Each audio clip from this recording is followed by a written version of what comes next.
Hello hi friends, ಎಲ್ರಿಗೂ ನಮಸ್ಕಾರ. Welcome back to NTA fashions Kannada. Friends, ಇವತ್ತಿನ ವಿಡಿಯೋದಲ್ಲಿ ನಾನು ಏನು ಹೇಳ್ಕೊಡ್ತಾ ಇದ್ದೀನಿ ಅಂದರೆ, ಯಾವುದೇ ಥರ ಬ್ಲೌಸ್ ಕಟಿಂಗ್ ಆಗಲಿ ಸ್ಟಿಚಿಂಗ್ ಆಗಲಿ ನಾನು ಹೇಳ್ಕೊಡ್ತಾ ಇಲ್ಲ ಫ್ರೆಂಡ್ಸ್. ಟೈಲರಿಂಗ್ ಮಾಡೋ ಪ್ರತಿಯೊಬ್ಬರಿಗೂ ತುಂಬಾ ಯೂಸ್ಫುಲ್ ಆದಂಥ ವಿಡಿಯೋ ಫ್ರೆಂಡ್ಸ್. ವಿಡಿಯೋನ ಸ್ಕಿಪ್ ಮಾಡದೆ ಪೂರ್ತಿ ವಿಡಿಯೋನ ನೋಡಿ. ಟೈಲರಿಂಗ್ ಕೆಲಸ ಮಾಡೋ ಪ್ರತಿಯೊಬ್ಬರ ಹತ್ರನೂ ಸಹ ಟೈಲರಿಂಗ್ ಮಿಷಿನ್ ಅನ್ನೋದು ಇದ್ದೇ ಇರುತ್ತೆ ಫ್ರೆಂಡ್ಸ್. ಇದೇ ಮಿಷಿನಲ್ಲಿ ನಾವು ಸ್ಟಿಚ್ಚನ್ನು ಮಾಡ್ಕೊಳ್ತೀವಿ. ಸ್ಟಿಚ್ ಮಾಡ್ಕೊಳ್ಳೋವಾಗ ಕೆಲವೊಂದು ಪ್ರಾಬ್ಲಮ್ಸ್ ಅನ್ನೋದು ನಮಗೆ ಬರ್ತಾ ಇರುತ್ತೆ. ಮೇಜರ್ ಆಗಿ ಬರೋ ಪ್ರಾಬ್ಲಮ್ಸ್ ಏನು ಅಂದರೆ, ಮಿಷಿನಲ್ಲಿ ಪದೇ ಪದೇ ದಾರ ಕಟ್ ಆಗೋದು, ಅದೇ ಥರ ಲೂಸ್ ಸ್ಟಿಚ್ ಅನ್ನೋದು ಕಾಮನ್ ಆಗಿ ಬರ್ತಾ ಇರುತ್ತೆ ಫ್ರೆಂಡ್ಸ್. ಹಾಗಾಗಿ ಇವೆರಡೂ ಪ್ರಾಬ್ಲಮ್ಸು ಸ್ಟಿಚ್ ಮಾಡ್ಕೊಳ್ಳೋವಾಗ ಕಾಮನ್ ಆಗಿ ಬರ್ತಾ ಇರುತ್ತೆ. ಅದರಲ್ಲೂ ಬಿಗಿನರ್ಸ್ಗೆ ಈ ಥರ ಪ್ರಾಬ್ಲಮ್ಸ್ ಅನ್ನೋದು ಹೆಚ್ಚಾಗಿನೇ ಬರ್ತಾ ಇರುತ್ತೆ. ಅವ್ರಿಗೆ ಥ್ರೆಡ್ ಯಾವ ಥರ ಹಾಕ್ಕೊಳ್ಬೇಕು, ಬಾಬಿನಲ್ಲಿ ಯಾವ ಥರ ಥ್ರೆಡ್ ಹಾಕ್ಕೊಳ್ಬೇಕು ಅನ್ನೋದು ಸ್ವಲ್ಪ ಐಡಿಯಾ ಇರೋದಿಲ್ಲ. ಅದಕ್ಕೋಸ್ಕರ ಅವ್ರಿಗೆ ಈ ಥರ ಪ್ರಾಬ್ಲಮ್ಸ್ ಅನ್ನೋದು ಬರ್ತಾ ಇರುತ್ತೆ. ಅದ್ರ ಬಗ್ಗೆ ನಾನು ಇವತ್ತು ತಿಳಿಸ್ಕೊಡ್ತೀನಿ. ಹಾಗೆ ನನ್ನ ಮಿಷಿನ್ ಬಗ್ಗೆ ಒಂದಿಷ್ಟು ಮಾಹಿತಿನೂ ಸಹ ನಿಮಗೆ ತಿಳಿಸ್ಕೊಡ್ತೀನಿ. ಮೊದಲಿಗೆ ನಾವಿಲ್ಲಿ ಲೂಸ್ ಸ್ಟಿಚ್ ಯಾಕೆ ಬರುತ್ತೆ ಅನ್ನೋದ್ರ ಬಗ್ಗೆ ತಿಳ್ಕೊಳ್ಳೋಣ ಫ್ರೆಂಡ್ಸ್. ಲೂಸ್ ಸ್ಟಿಚ್ ಯಾಕೆ ಬರುತ್ತೆ ಅಂದರೆ, ಒಂದು ಬಾಬಿನಲ್ಲಿ ನಾವು ಥ್ರೆಡ್ಡನ್ನು ಕರೆಕ್ಟಾಗಿ ಹಾಕ್ಕೊಳ್ದೇ ಇರೋದು, ಇನ್ನೊಂದು ನಾವು ಈ ಥ್ರೆಡ್ಡನ್ನು ಮಿಷಿನಲ್ಲಿ ಹಾಕ್ಕೊಳ್ತೀವಲ್ಲ, ಈ ಥ್ರೆಡ್ಡು ನಾವು ಕರೆಕ್ಟಾಗಿ ಹಾಕ್ಕೊಳ್ದೇ ಇರೋದು ಲೂಸ್ ಸ್ಟಿಚ್ ಬರೋದಕ್ಕೆ ಕಾರಣ ಆಗಿರುತ್ತೆ ಫ್ರೆಂಡ್ಸ್. ಅದನ್ನು ನಾವು ಯಾವ ಥರ ಸೆಟ್ ಮಾಡ್ಕೊಳ್ಳೋದು ಅಂತ ನಾನು ತೋರಿಸ್ಕೊಡ್ತೀನಿ.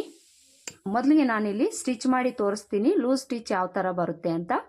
ಮತ್ತೆ ನಾನು ಇದನ್ನು ಯಾವ ರೀತಿ ಸರಿ ಮಾಡ್ಕೊಳ್ಬೇಕು ಅನ್ನೋದನ್ನು ಸಹ ನಾನು ಹೇಳ್ಕೊಡ್ತೀನಿ.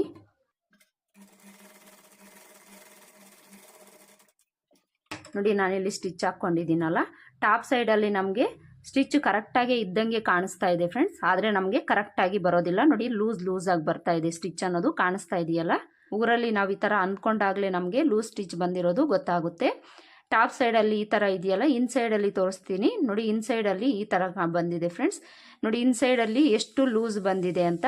ಟಾಪ್ ಸೈಡಲ್ಲಿ ನಮಗೆ ಗೊತ್ತಾಗೋದಿಲ್ಲ, ಆದರೆ ಇನ್ಸೈಡಲ್ಲಿ ನಮಗೆ ಕ್ಲಿಯರ್ ಆಗಿ ಗೊತ್ತಾಗುತ್ತೆ ಲೂಸ್ ಸ್ಟಿಚ್ ಬಂದಿರೋದು. ಕಾಣಿಸ್ತಾ ಇದೆಯಲ್ಲ ಫ್ರೆಂಡ್ಸ್, ನೋಡಿ ಈ ಥರ ಬಂದಿದೆ.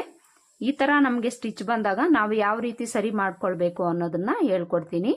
ಈ ಥರ ನಮಗೆ ಲೂಸ್ ಸ್ಟಿಚ್ ಬಂದಾಗ ಮೊದಲಿಗೆ ನಾವಿಲ್ಲಿ ಬಾಬಿನ್ ಕೇಸನ್ನು ಚೆಕ್ ಮಾಡ್ಕೊಳ್ಬೇಕಾಗುತ್ತೆ. ಬಾಬಿನ್ ಕೇಸು ನಾವು ಇನ್ಸೈಡಲ್ಲಿ ಇನ್ಸರ್ಟ್ ಮಾಡಿರ್ತೀವಲ್ಲ, ಅದನ್ನ ತೆಗಿಬೇಕು. ನೋಡಿ, ಬಾಬಿನ್ ಕೇಸನ್ನು ತೆಗೆದು ಈ ಥ್ರೆಡ್ ಅನ್ನೋದು ನಮಗೆ ಈ ಹೋಲಿಂದ ಬರ್ತಾ ಇದೆಯಾ ಇಲ್ವಾ ಅಂತ ನಾವು ಚೆಕ್ ಮಾಡ್ಕೊಳ್ಬೇಕು. ಹಾಗೆ ನಾವು ಬಾಬಿನ್ ಇನ್ಸರ್ಟ್ ಮಾಡ್ಕೊಂಡಾಗ ಥ್ರೆಡ್ ಯಾವ ರೀತಿ ಹಾಕ್ಕೊಂಡಿದೀವ ಅಂತ ಚೆಕ್ ಮಾಡ್ಕೊಳ್ಬೇಕು. ಇದು ಚೆಕ್ ಮಾಡ್ಕೊಳ್ಳೋದು ಯಾವ ಥರ ಅಂದರೆ, ಮೊದಲಿಗೆ ಈ ಬಾಬಿನನ್ನು ತೆಗೆದುಬಿಡಿ. ಬಾಬಿನನ್ನು ತೆಗೆದುಬಿಟ್ಟು ನೀವು ಥ್ರೆಡ್ಡು ಯಾವ ರೀತಿ ಕೇಸಲ್ಲಿ ಇನ್ಸರ್ಟ್ ಮಾಡ್ಕೊಂಡಿದ್ದೀರಾ ಅನ್ನೋದು ತುಂಬಾ ಇಂಪಾರ್ಟೆಂಟ್ ಆಗಿರುತ್ತೆ ಫ್ರೆಂಡ್ಸ್. ನೀವು ಕೇಸಲ್ಲಿ ಥ್ರೆಡ್ಡನ್ನು ಇನ್ಸರ್ಟ್ ಮಾಡ್ಕೊಳ್ಬೇಕಾದ್ರೆ ನೋಡಿ, ಬಾಬಿನ್ ಥ್ರೆಡ್ ಅನ್ನೋದು ಈ ಥರ ನಿಮಗೆ ಆಪೋಸಿಟ್ ಸೈಡಲ್ಲಿ ಇಟ್ಕೊಳ್ಳಿ. ಈ ಥರ ಆಪೋಸಿಟ್ ಸೈಡಲ್ಲಿ ಇಟ್ಕೊಂಡು ಈ ಬಾಬಿನನ್ನು ಈ ಥರ ಇಟ್ಕೊಂಡು ಈ ಕೇಸನ್ನು ತಗೊಂಡು ಈ ಥರ ಹಾಕ್ಕೊಳ್ಬೇಕು. ಈ ಥರ ಹಾಕ್ಕೊಂಡು ನೋಡಿ, ಈ ಥ್ರೆಡ್ಡನ್ನು ನಾವು ಕೇಸಲ್ಲಿ ಇಲ್ಲಿ ಓಪನ್ ಇರುತ್ತೆ ಫ್ರೆಂಡ್ಸ್, ಇಲ್ಲಿ ನಾವು ಈ ಥರ ಇನ್ಸರ್ಟ್ ಮಾಡ್ಕೊಳ್ಬೇಕು. ಈ ಥರ ಇನ್ಸರ್ಟ್ ಮಾಡಿಕೊಂಡು ಮತ್ತೆ ನಾವು ಕೇಸ್ನ ಈ ಥರ ತಿರುಗಿಸ್ಕೊಂಡು ಇದ್ರೊಳಗಡೆಗೆ ಈ ಥರ ನಾವು ಇನ್ಸರ್ಟ್ ಮಾಡ್ಕೊಳ್ಬೇಕು. ಈ ಥರ ಇನ್ಸರ್ಟ್ ಮಾಡ್ಕೊಂಡಾಗ ಈ ಹೋಲ್ ಒಳಗಡೆ ಥ್ರೆಡ್ ಅನ್ನೋದು ಬರಬೇಕು ಫ್ರೆಂಡ್ಸ್. ಈ ಥ್ರೆಡ್ ಹಾಕ್ಕೊಂಡಾಗ ಈಸಿಯಾಗಿ ನಮಗೆ ಈ ಥರ ಎಳೆದಾಗ ಬರಬೇಕು. ಆವಾಗಲೇ ನಮಗೆ ಸ್ಟಿಚಿಂಗ್ ಅನ್ನೋದು ಪರ್ಫೆಕ್ಟಾಗಿ ಬರುತ್ತೆ ಫ್ರೆಂಡ್ಸ್. ಸ್ವಲ್ಪ ಟೈಟ್ ಬರ್ತಾ ಇದ್ರೂ ಸಹ ನಿಮಗೆ ಸ್ಟಿಚಿಂಗ್ ಕರೆಕ್ಟಾಗಿ ಬರೋದಿಲ್ಲ. ಜಾಸ್ತಿ ಲೂಸ್ ಬರ್ತಾ ಇದ್ರೂ ಸಹ ನಿಮಗೆ ಸ್ಟಿಚಿಂಗ್ ಅನ್ನೋದು ಕರೆಕ್ಟಾಗಿ ಬರೋದಿಲ್ಲ. ಲೂಸ್ ಸ್ಟಿಚ್ ಅನ್ನೋದು ಬರುತ್ತೆ. ಮೇಯ್ನಾಗಿ ಇದನ್ನು ನೀವು ಚೆಕ್ ಮಾಡ್ಕೊಳ್ಬೇಕು. ನೋಡಿ, ಈ ಥರ ನಾವು ಥ್ರೆಡ್ ಎಳೆದಾಗ ಟೈಟ್ ಬರ್ತಾ ಇದೆ ಅಂದರೆ ಇಲ್ಲಿ ನಮಗೆ ಒಂದು ಸ್ಕ್ರೂ ಅನ್ನು ಕೊಟ್ಟಿರ್ತಾರೆ ಫ್ರೆಂಡ್ಸ್. ಸಣ್ಣದಾಗಿ ಒಂದು ಸ್ಕ್ರೂ ಅನ್ನು ಕೊಟ್ಟಿರ್ತಾರೆ, ಕಾಣಿಸ್ತಾ ಇದೆಯಲ್ಲ, ಸಣ್ಣದಾಗಿ ಇಲ್ಲೊಂದು ಸ್ಕ್ರೂ ಕೊಟ್ಟಿರ್ತಾರೆ. ಈ ಸ್ಕ್ರೂ ಅನ್ನು ನಾವು ಅಡ್ಜಸ್ಟ್ಮೆಂಟ್ ಮಾಡ್ಕೊಳ್ಬೇಕು.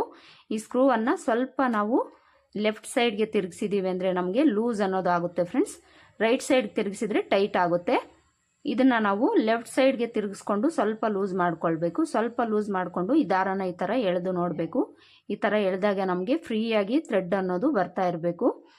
ಆ ಥರ ನಾವು ಈ ಸ್ಕ್ರೂವನ್ನು ಸೆಟ್ ಮಾಡ್ಕೊಳ್ಬೇಕು. ಈ ಥರ ಸೆಟ್ ಮಾಡಿಕೊಂಡು ಈಗ ಕೇಸು ಬಾಬಿನನ್ನು ನಾವು ಮಿಷಿನ್ ಒಳಗಡೆ ಇನ್ಸರ್ಟ್ ಮಾಡ್ಕೊಳ್ಬೇಕು. ಈ ಕೇಸನ್ನು ನಾವು ಇನ್ಸರ್ಟ್ ಮಾಡ್ಕೊಳ್ಳೋವಾಗೂ ಸಹ ನೀಟಾಗಿ ನಾವು ಮಿಷಿನ್ ಒಳಗಡೆ ಸೆಟ್ ಆಗೋ ಥರ ಹಾಕ್ಕೊಳ್ಬೇಕು ಫ್ರೆಂಡ್ಸ್. ಇಲ್ಲಾಂದರೆ ನಮಗೆ ಲೂಸ್ ಸ್ಟಿಚ್ ಆಗೋದು ಇಲ್ಲ ಥ್ರೆಡ್ ಕಟ್ ಆಗೋದು ಆ ಥರ ಪ್ರಾಬ್ಲಮ್ಸ್ ಅನ್ನೋದು ಬರ್ತಾ ಇರುತ್ತೆ. ಈ ಕೇಸ್ ಅನ್ನೋದು ನಾವು ಇನ್ಸರ್ಟ್ ಮಾಡ್ಕೊಂಡಾಗ ನಮಗೆ ಒಂದು ಸೌಂಡ್ ಅನ್ನೋದು ಬರುತ್ತೆ. ಆ ಸೌಂಡ್ ಬಂದಿದೆ ಅಂದರೆ ನಮಗೆ ಕರೆಕ್ಟಾಗಿ ಮಿಷಿನ್ ಒಳಗಡೆ ಫಿಟ್ ಆಗಿದೆ ಅಂತ ಅರ್ಥ. ನೋಡಿ, ನಾನು ನಿಮಗೆ ತೋರಿಸ್ತೀನಿ ಇನ್ಸರ್ಟ್ ಮಾಡಿ. ಕೇಳಿಸ್ತಲ್ಲ ನಿಮಗೆ ಸೌಂಡು ಟಕ್ ಅಂತ? ಈ ಥರ ಸೌಂಡ್ ಬಂದಿದೆ ಅಂದರೆ ಮಿಷಿನ್ ಒಳಗಡೆ ಕೇಸ್ ಅನ್ನೋದು ಪರ್ಫೆಕ್ಟಾಗಿ ಫಿಟ್ ಆಗಿದೆ ಅಂತ ಅರ್ಥ ಫ್ರೆಂಡ್ಸ್. ಈಗ ನಾವು ಕೇಸು ಬಾಬಿನನ್ನು ಇನ್ಸರ್ಟ್ ಮಾಡ್ಕೊಂಡಾಯಿತು. ಈಗ ನಾವು ಬಾಬಿನ್ ಒಳಗಡೆ ಥ್ರೆಡ್ಡನ್ನು ಈಚೆ ತಗೊಳ್ಳೋದಕ್ಕೆ ನೀಡಲನ್ನು ಒಳಗಡೆ ಇಳಿಸ್ಕೊಂಡು ಈ ಥರ ಒಂದ್ಸಲ ನಾವು ಮೇಲಕ್ಕೆ ಎತ್ಕೊಂಡಿದ್ದೀವಿ ಅಂದರೆ ಥ್ರೆಡ್ ಅನ್ನೋದು ನಮಗೆ ಈಚೆ ಬರುತ್ತೆ. ಈ ಥ್ರೆಡ್ಡನ್ನು ಈ ಥರ ತೆಗೆದು ನಾವು ಈಗ ಸ್ಟಿಚ್ ಮಾಡಿ ನೋಡೋಣ.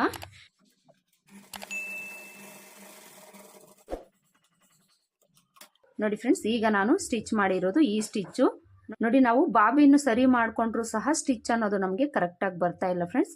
ಅಂದರೆ ನಮಗೆ ಟಾಪ್ ಸೈಡಲ್ಲಿ ಥ್ರೆಡ್ ಅನ್ನೋದು ಸರಿ ಇಲ್ಲ ಅಂತ ಅರ್ಥ ಫ್ರೆಂಡ್ಸ್. ಈಗ ಈ ಥ್ರೆಡ್ ಅನ್ನೋದು ನಮಗೆ ಕರೆಕ್ಟಾಗಿ ಇದೆಯಾ ಇಲ್ವಾ ಅಂತ ಒಂದ್ಸಲ ಚೆಕ್ ಮಾಡ್ಕೊಳ್ಬೇಕು. ನೋಡಿ, ಈ ಥ್ರೆಡ್ ಅನ್ನೋದು ನಮಗೆ ಕರೆಕ್ಟಾಗಿಲ್ಲ ಫ್ರೆಂಡ್ಸ್. ಈ ವೀಲ್ ಒಳಗಡೆ ನಮಗೆ ಈ ಥ್ರೆಡ್ ಇಲ್ಲ, ಅದಕ್ಕೋಸ್ಕರ ಲೂಸ್ ಸ್ಟಿಚ್ ಬರ್ತಾ ಇದೆ. ಈ ವೀಲ್ ಒಳಗಡೆ ಥ್ರೆಡ್ಡನ್ನು ನಾವು ಈ ಥರ ಹಾಕ್ಕೊಳ್ಬೇಕು. ಈ ಥರ ಹಾಕ್ಕೊಂಡು ನೋಡಿ, ಈ ವೀಲ್ ಒಳಗಡೆ ನಾನು ಥ್ರೆಡ್ಡನ್ನು ಹಾಕಿದ್ದೀನಿ. ಈಗ ಸ್ಟಿಚ್ ಮಾಡಿ ನೋಡೋಣ ಸ್ಟಿಚ್ ಕರೆಕ್ಟಾಗಿ ಬರ್ತಾ ಇದೆಯಾ ಇಲ್ವಾ ಅಂತ. ನೋಡಿ, ನಾನು ಈ ಥರ ಸ್ಟಿಚ್ ಮಾಡಿದ್ದೀನಲ್ಲ ಫ್ರೆಂಡ್ಸ್. ನೋಡಿ, ಇನ್ನು ಸೈಡಲ್ಲಿ ನಮಗೆ ಕರೆಕ್ಟಾಗಿ ಸ್ಟಿಚ್ ಅನ್ನೋದು ಬಂದಿದೆ ಫ್ರೆಂಡ್ಸ್. ಟಾಪ್ ಸೈಡಲ್ಲಿ ನಮಗೆ ಲೂಸ್ ಅನ್ನೋದು ಬರ್ತಾ ಇದೆ. ಕಾಣಿಸ್ತಾ ಇದೆಯಲ್ಲ ನಿಮಗೆ? ನೋಡಿ, ಸ್ವಲ್ಪ ಲೂಸ್ ಅನ್ನೋದು ಬರ್ತಾ ಇದೆ. ಅಂದರೆ ಟಾಪ್ ಸೈಡಲ್ಲಿ ಥ್ರೆಡ್ ಅನ್ನೋದು ನಮಗೆ ಕರೆಕ್ಟಾಗಿ ಹಾಕ್ಕೊಂಡ್ರೂ ಸಹ ಲೂಸ್ ಸ್ಟಿಚ್ ಬರ್ತಾ ಇದೆ ಅಂತ ಅರ್ಥ ಫ್ರೆಂಡ್ಸ್. ಇದನ್ನು ನಾವು ಯಾವ ರೀತಿ ಸೆಟ್ ಮಾಡ್ಕೊಳ್ಬೇಕು ಅಂದರೆ, ಇಲ್ಲಿ ಒಂದು ನಮಗೆ ವೀಲನ್ನು ಕೊಟ್ಟಿರ್ತಾರೆ ಫ್ರೆಂಡ್ಸ್. ಈ ವೀಲನ್ನು ನಾವು ಕರೆಕ್ಟಾಗಿ ಸೆಟ್ ಮಾಡ್ಕೊಳ್ಬೇಕು. ಅಂದರೆ ಇನ್ಸೈಡಲ್ಲಿ ನಮಗೆ ಥ್ರೆಡ್ ಅನ್ನೋದು ಯಾವ ರೀತಿ ಬರ್ತಾ ಇದೆ, ಲೂಸ್ ಬರ್ತಾ ಇದೆಯಾ ಟೈಟ್ ಬರ್ತಾ ಇದೆಯಾ ಅಂತ ನಾವು ಚೆಕ್ ಮಾಡ್ಕೊಳ್ಬೇಕು. ಇನ್ಸೈಡಲ್ಲಿ ಬಾಬಿನಲ್ಲಿ ನಮಗೆ ನೋಡಿ ಈ ಥರ ಎಳೆದಾಗ ಫ್ರೀಯಾಗಿ ಥ್ರೆಡ್ ಅನ್ನೋದು ಬರ್ತಾ ಇದೆ. ಮಿಷಿನಲ್ಲಿ ನಾವು ನೋಡಿ ಎಳೆದಾಗ ನಮಗೆ ಟೈಟಾಗಿ ಬರ್ತಾ ಇದೆ ಫ್ರೆಂಡ್ಸ್. ಈ ಥರ ನಮಗೆ ಬಾಬಿನಲ್ಲಿ ಥ್ರೆಡ್ ಅನ್ನೋದು ಫ್ರೀಯಾಗಿ ಬಂದು ಮೇಲೆ ಟೈಟಾಗಿ ಬಂದಿದೆ ಅಂದರೆ ಖಂಡಿತ ನಮಗೆ ಲೂಸ್ ಸ್ಟಿಚ್ ಅನ್ನೋದು ಬರುತ್ತೆ ಫ್ರೆಂಡ್ಸ್. ಇದನ್ನು ನಾವು ಕರೆಕ್ಟಾಗಿ ಸೆಟ್ ಮಾಡ್ಕೊಳ್ಬೇಕು. ಯಾವ ರೀತಿ ಸೆಟ್ ಮಾಡ್ಕೊಳ್ಬೇಕು ಅಂದರೆ, ಇಲ್ಲೊಂದು ಸ್ಕ್ರೂ ಕೊಟ್ಟಿರ್ತಾರೆ ಫ್ರೆಂಡ್ಸ್. ಈ ವೀಲಲ್ಲಿ ಈ ಸ್ಕ್ರೂವನ್ನು ನಾವು ಈ ಥರ ನಾವು ತಿರುಗಿಸ್ಕೊಂಡು ಲೂಸ್ ಮಾಡ್ಕೊಳ್ಬೇಕು. ಈ ಥರ ಸೆಟ್ ಮಾಡಿಕೊಂಡು ನಾವು ಈ ಥ್ರೆಡ್ಡನ್ನು ಎಳಿಬೇಕು. ಈ ಥರ ಎಳೆದಾಗ ನಮಗೆ ಫ್ರೀಯಾಗಿ ಥ್ರೆಡ್ ಅನ್ನೋದು ಬರಬೇಕು ಫ್ರೆಂಡ್ಸ್. ನೋಡಿ, ನಾನು ಎಳೆದು ತೋರಿಸ್ತಾ ಇದ್ದೀನಲ್ಲ, ಫ್ರೀಯಾಗಿ ನಮಗೆ ಥ್ರೆಡ್ ಬರಬೇಕು. ಹಾಗೆಯೇ ಇನ್ನೊಂದು ಟಿಪ್ಪನ್ನು ನಾವು ತಿಳ್ಕೊಂಡಿರ್ಬೇಕು ಫ್ರೆಂಡ್ಸ್. ಅದೇನು ಅಂದರೆ, ಬಾಬಿನಲ್ಲಿ ಥ್ರೆಡ್ಡು ನಮಗೆ ಯಾವ ರೀತಿ ಬರ್ತಾ ಇದೆ ಅದೇ ಥರ ಟಾಪ್ ಸೈಡಲ್ಲೂ ಸಹ ನಮಗೆ ಥ್ರೆಡ್ ಅನ್ನೋದು ಕರೆಕ್ಟಾಗಿ ಬರಬೇಕು ಫ್ರೆಂಡ್ಸ್. ಬಾಬಿನಲ್ಲಿ ಥ್ರೆಡ್ಡು ಫ್ರೀಯಾಗಿ ಮೂವ್ ಆಗ್ತಾ ಇದೆ ಅಂದರೆ ಮೇಲೆ ಟಾಪ್ ಸೈಡ್ ಥ್ರೆಡ್ಡು ಸಹ ನಮಗೆ ಫ್ರೀಯಾಗಿ ಮೂವ್ ಆಗಬೇಕು. ಅಂದರೆ ಎರಡೂ ಥ್ರೆಡ್ಡು ಈಕ್ವಲ್ ಆಗಿ ನಮಗೆ ಮೂವ್ ಆಗಬೇಕು. ಆವಾಗಲೇ ಸ್ಟಿಚಿಂಗ್ ಅನ್ನೋದು ನಮಗೆ ಪರ್ಫೆಕ್ಟಾಗಿ ಬರುತ್ತೆ. ಇದನ್ನು ನೀವು ತಿಳ್ಕೊಂಡಿದ್ದೀರಿ ಅಂದರೆ ಲೂಸ್ ಸ್ಟಿಚ್ ಅನ್ನೋದು ಬರದೆ ಪರ್ಫೆಕ್ಟಾಗಿ ಸ್ಟಿಚ್ ಅನ್ನೋದು ಬರುತ್ತೆ ಫ್ರೆಂಡ್ಸ್. ಈಗ ನಾನು ಸರಿ ಮಾಡ್ಕೊಂಡಾಯ್ತಲ್ಲ, ಈಗ ಸ್ಟಿಚ್ ಮಾಡಿ ತೋರಿಸ್ತೀನಿ ಯಾವ ಥರ ಬರ್ತಾ ಇದೆ ಸ್ಟಿಚ್ಚು ಅಂತ. ನೋಡಿ ಫ್ರೆಂಡ್ಸ್, ಈಗ ಸ್ಟಿಚ್ ಮಾಡಿರೋದು ನಾನು ಈ ಸ್ಟಿಚ್ಚು ನಮಗೆ ಕರೆಕ್ಟಾಗಿ ಬಂದಿದೆ. ನೋಡಿ, ಟಾಪ್ ಸೈಡಲ್ಲಾಗಲಿ ಇನ್ಸೈಡಲ್ಲಾಗಲಿ ನಮಗೆ ಯಾವುದೇ ಥರ ಲೂಸ್ ಅನ್ನೋದು ಬರ್ತಾ ಇಲ್ಲ ಫ್ರೆಂಡ್ಸ್. ಪರ್ಫೆಕ್ಟಾಗಿ ಬಂದಿದೆ. ನೋಡಿದ್ರಲ್ಲ, ಲೂಸ್ ಸ್ಟಿಚ್ ಬಂದಾಗ ನಾವು ಯಾವ ರೀತಿ ಸರಿ ಮಾಡ್ಕೊಳ್ಬೇಕು ಅಂತ. ಈಗ ಪದೇ ಪದೇ ಥ್ರೆಡ್ ಕಟ್ ಆಗೋದಕ್ಕೆ ಕಾರಣ ಏನು ಅನ್ನೋದನ್ನು ತಿಳ್ಕೊಳ್ಳೋಣ ಫ್ರೆಂಡ್ಸ್. ಮೇಯ್ನಾಗಿ ಪದೇ ಪದೇ ಥ್ರೆಡ್ ಕಟ್ ಆಗೋದಕ್ಕೆ ಈ ಥ್ರೆಡ್ಡನ್ನು ನಾವು ಕರೆಕ್ಟಾಗಿ ಹಾಕ್ಕೊಳ್ದೇ ಇರೋದು ಫ್ರೆಂಡ್ಸ್. ಇದೊಂದು ಪಾಯಿಂಟು. ಸೆಕೆಂಡ್ ಪಾಯಿಂಟ್ ಬಂದು ನೀಡಲು ನಮಗೆ ಕರೆಕ್ಟಾಗಿ ಇಲ್ಲದೆ ಇರೋದು. ಅಂದರೆ ನೀಡಲು ನಾವು ಉಲ್ಟಾ ಹಾಕ್ಕೊಂಡಿದ್ರು ಸಹ ನಮಗೆ ಥ್ರೆಡ್ ಅನ್ನೋದು ಕಟ್ ಆಗ್ತಾ ಇರುತ್ತೆ. ಅದೇ ಥರ ನೀಡಲು ನಮಗೆ ಪಾಯಿಂಟ್ ಏನಾದರೂ ಹೋಗಿದೆ ಅಂದರೂ ಸಹ ನಮಗೆ ಥ್ರೆಡ್ ಅನ್ನೋದು ಕಟ್ ಆಗ್ತಾ ಇರುತ್ತೆ. ಈ ಥ್ರೆಡ್ ಕಟ್ ಆಗೋದಕ್ಕೆ ಈ 3 ಪಾಯಿಂಟ್ಸ್ ಅನ್ನೋದು ಕಾರಣ ಆಗಿರುತ್ತೆ. ಇದನ್ನು ನೀವು ಯಾವ ರೀತಿ ಸರಿ ಮಾಡ್ಕೊಳ್ಳೋದು ಅಂದರೆ, ಮೊದಲಿಗೆ ಥ್ರೆಡ್ ಹಾಕ್ಕೊಳ್ಳೋದನ್ನು ನಾನು ಹೇಳ್ಕೊಡ್ತೀನಿ ಫ್ರೆಂಡ್ಸ್. ಲಾಸ್ಟ್ ವಿಡಿಯೋದಲ್ಲಿ ಯಾರೋ ನನಗೆ ಥ್ರೆಡ್ ಹಾಕ್ಕೊಳ್ಳೋದಕ್ಕೆ ಬರ್ತಾ ಇಲ್ಲ, ಥ್ರೆಡ್ ಹಾಕ್ಕೊಳ್ಳೋದನ್ನು ತೋರಿಸಿ ಅಂತ ಹೇಳಿದರು. ಈ ವಿಡಿಯೋ ಅವ್ರಿಗೆ ಯೂಸ್ಫುಲ್ ಆಗುತ್ತೆ ಅಂತ ಅಂದ್ಕೊಳ್ತೀನಿ ಫ್ರೆಂಡ್ಸ್. ಮೊದಲಿಗೆ ನಾವಿಲ್ಲಿ ಥ್ರೆಡ್ಡನ್ನು ಹಾಕ್ಕೊಳ್ಬೇಕು. ಕಾಣಿಸ್ತಾ ಇದೆಯಲ್ಲ ಫ್ರೆಂಡ್ಸ್? ಈ ಥ್ರೆಡ್ಡನ್ನು ಇಲ್ಲಿ ಹಾಕ್ಕೊಂಡು ಮೊದಲಿಗೆ ಈ ಹೋಲಲ್ಲಿ ಥ್ರೆಡ್ಡನ್ನು ಹಾಕ್ಕೊಳ್ಬೇಕು. ಈ ಥರ ಹಾಕ್ಕೊಂಡು ಇದಕ್ಕೆ 3 ಹೋಲ್ ಇರುತ್ತೆ ಫ್ರೆಂಡ್ಸ್. ಮಧ್ಯದ ಹೋಲನ್ನು ಬಿಟ್ಟು ಕೆಳಗಡೆ ಹೋಲ್ಗೆ ಮತ್ತೆ ನಾವು ಈ ಕಡೆಯಿಂದ ಥ್ರೆಡ್ಡನ್ನು ಈ ಥರ ಹಾಕ್ಕೊಳ್ಬೇಕು. ಈ ಥರ ಹಾಕ್ಕೊಂಡಾಗ ನೋಡಿ, ಇಲ್ಲಿ ಎಸ್ ಶೇಪಲ್ಲಿ ನಮಗೆ ಥ್ರೆಡ್ ಅನ್ನೋದು ಇದೆ ಫ್ರೆಂಡ್ಸ್. ಈ ಥರ ಹಾಕ್ಕೊಳ್ಳಿ. ಈ ಥರ ಹಾಕ್ಕೊಂಡು ಈಗ ಈ ವೀಲ್ ಒಳಗಡೆ ಈ ಥರ ನಾವು ಥ್ರೆಡ್ಡನ್ನು ಹಾಕ್ಕೊಳ್ಬೇಕು. ಈ ವೀಲ್ ಅನ್ನೋದು ಈ ಥರ ಇರುತ್ತೆ ಫ್ರೆಂಡ್ಸ್. ಇದರ ಮಧ್ಯದಲ್ಲೇ ನಾವು ಥ್ರೆಡ್ಡನ್ನು ಹಾಕ್ಕೊಳ್ಬೇಕು. ಈ ಕಡೆಗಾಗಲಿ ಆ ಕಡೆಗಾಗಲಿ ನಾವು ಥ್ರೆಡ್ಡನ್ನು ಹಾಕ್ಕೊಳ್ಬಾರ್ದು. ಈ ವೀಲ್ ಮಧ್ಯದಲ್ಲೇ ಈ ಥರ ಹಾಕ್ಕೊಳ್ಬೇಕು. ಈ ಥರ ಹಾಕ್ಕೊಂಡು ಈಗ ಇಲ್ಲಿ ಒಂದು ಟೂಲ್ ಇರುತ್ತೆ. ಈ ಟೂಲ್ ಒಳಗಡೆ ಒಂದು ಹೋಲ್ ಇರುತ್ತೆ. ಇದರಿಂದ ನಾವು ಈ ಥ್ರೆಡ್ಡನ್ನು ಈ ಥರ ಹಾಕ್ಕೊಳ್ಬೇಕು. ಈ ಥರ ಹಾಕ್ಕೊಂಡು ಮಿಷಿನಲ್ಲಿ ಇಲ್ಲೂ ಸಹ ಒಂದು ಟೂಲ್ ಅನ್ನೋದಿರುತ್ತೆ ಫ್ರೆಂಡ್ಸ್. ಅದರೊಳಗಡೆ ಈ ಥ್ರೆಡ್ಡನ್ನು ನಾವು ಈ ಥರ ಹಾಕ್ಕೊಳ್ಬೇಕು. ಈ ಥರ ಹಾಕ್ಕೊಂಡು ಈಗ ಡೈರೆಕ್ಟಾಗಿ ನಾವು ಈ ನೀಡಲ್ ಒಳಗಡೆ ಥ್ರೆಡ್ಡನ್ನು ಹಾಕ್ಕೊಳ್ಬೇಕು. ಈ ಥರ ಹಾಕ್ಕೊಂಡು ಸ್ವಲ್ಪ ಥ್ರೆಡ್ಡನ್ನು ನೀವು ಎಳ್ಕೊಂಡು ಸ್ವಲ್ಪ ಉದ್ದನ ಬಿಟ್ಕೊಳ್ಳಿ. ಈ ಥರ ನಾವು ಥ್ರೆಡ್ಡನ್ನು ಹಾಕ್ಕೊಂಡು ಈಗ ನಾವು ಸ್ಟಿಚ್ ಮಾಡಿಕೊಳ್ಬೇಕು. ನೋಡಿ, ನಾನು ಸ್ಟಿಚ್ ಮಾಡಿ ತೋರಿಸಿದ್ದೀನಿ. ಕರೆಕ್ಟಾಗಿ ನನಗೆ ಸ್ಟಿಚ್ ಬಂದಿದೆ ಫ್ರೆಂಡ್ಸ್. ಈ ಥ್ರೆಡ್ಡನ್ನು ನಾವು ಟಾಪ್ ಸೈಡಲ್ಲಿ ಮಿಷಿನ್ ಒಳಗಡೆ ಯಾವ ಥರ ಹಾಕ್ಕೊಳ್ಳೋದು ಅಂತ ನೋಡಿದ್ರಲ್ಲ ಫ್ರೆಂಡ್ಸ್. ಈಗ ನಾವು ಈ ನೀಡಲನ್ನು ಯಾವ ಥರ ಚೆಕ್ ಮಾಡ್ಕೊಳ್ಳೋದು ಅಂತ ನೋಡೋಣ ಫ್ರೆಂಡ್ಸ್. ನೀಡಲನ್ನು ತಗೊಳ್ಳಿ. ನೀಡಲನ್ನು ನೀವು ಮಿಷಿನಲ್ಲಿ ಹಾಕ್ಕೊಂಡಿರೋದನ್ನು ತೆಗೆದ್ಬಿಟ್ಟು ನೀವು ನೋಡಿ, ಈ ನೀಡಲನ್ನು ತಗೊಂಡು ಈ ಥರ ಎಡ್ಜ್ವರೆಗೂ ನೀವು ಬೆರಳಿಂದ ಈ ಥರ ಅನ್ಬೇಕು ಫ್ರೆಂಡ್ಸ್. ಈ ಥರ ಅನ್ಕೊಂಡಾಗ ನಮಗೆ ಎಲ್ಲಾದರೂ ನಮಗೆ ಈ ಪಾಯಿಂಟ್ ಅನ್ನೋದು ಹೋಗಿದೆಯಾ ಅನ್ನೋದು ಗೊತ್ತಾಗುತ್ತೆ ಫ್ರೆಂಡ್ಸ್. ಅಂದರೆ ನಮ್ಮ ಬೆರಳಿಗೆ ಈ ನೀಡಲ್ ಏನಾದರೂ ನಮಗೆ ಗೀಚ್ಕೊಳ್ಳೋ ಥರ ಆಗ್ತಾ ಇದೆ ಅಂದರೆ ಈ ಪಾಯಿಂಟ್ ಹೋಗಿದೆ ಅಂತ ಅರ್ಥ ಫ್ರೆಂಡ್ಸ್.